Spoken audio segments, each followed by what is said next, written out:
fascinating what you'll find yourself doing in order to impress people that you like or look up to. When I was 19, I dropped out of college, and by pure chance, I found myself working as a door-to-door salesman in the Bronx of New York City.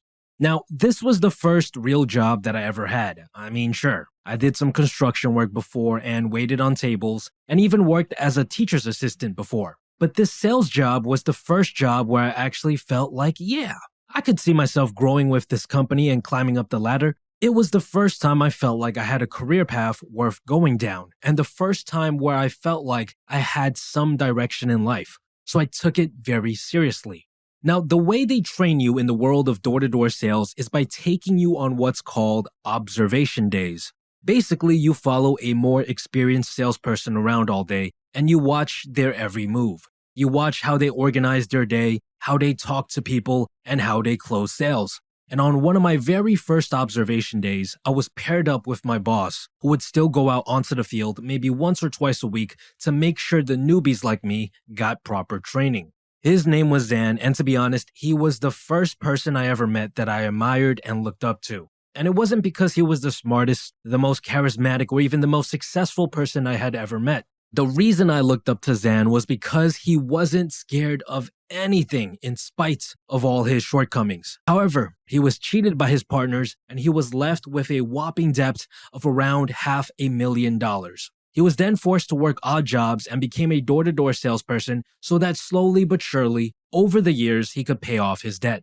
He was someone that was dealt an extremely bad hand time and time again, and no matter what happened, he always stood back up and fought back. And the reason I admired this trait so much was because up until that point in my life, I was still very much a coward. I had a lot of social anxiety and kept to the same small group of friends for most of my high school years. I had a bunch of bad habits and spent most of my time playing video games and watching TV. And up until I graduated high school, I had never tried to change or improve myself because I was scared of failure.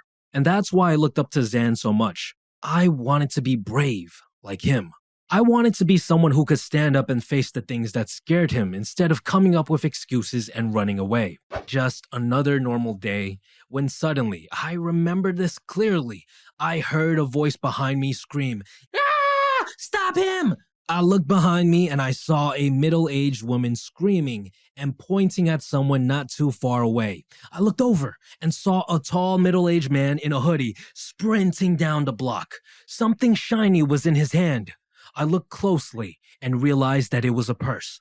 And I could not believe my eyes. This was literally a scene from a movie, a purse snatcher in broad daylight. I looked at Zan. This was the man that I had admired so much because of his courage, and instinctively, I felt like I had to live up to those values and standards. I wanted to impress him. So without thinking, my legs started moving. I started chasing the purse snatcher.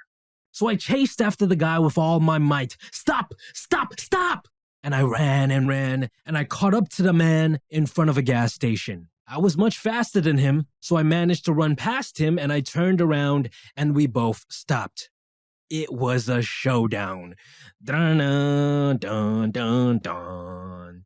Up close, I realized that he was much taller than me, but luckily, he was scrawny and skinny as well. He didn't want to fight. It would hinder his escape plan. So he tried running around me, but I matched his every movement, stopping him in his tracks. We shuffled back and forth, and that's when I spotted an opportunity. I saw his eyes move left, and I knew instinctively that he planned on escaping in that direction. So in a split second, I quickly moved forward and slid down with my foot out just as he started sprinting in that direction, and by sheer luck, he tripped on my leg and tumbled down. The purse fell out of his hand, and he quickly got up and ran away. Phew! The lady and Zan caught up to me, and I returned her purse. I looked up to Zan, and he looked at me and said, "What the hell was that?" "Aw, nothing, Zan. Just doing my job." It's crazy what we'll try to do to impress the people that we look up to.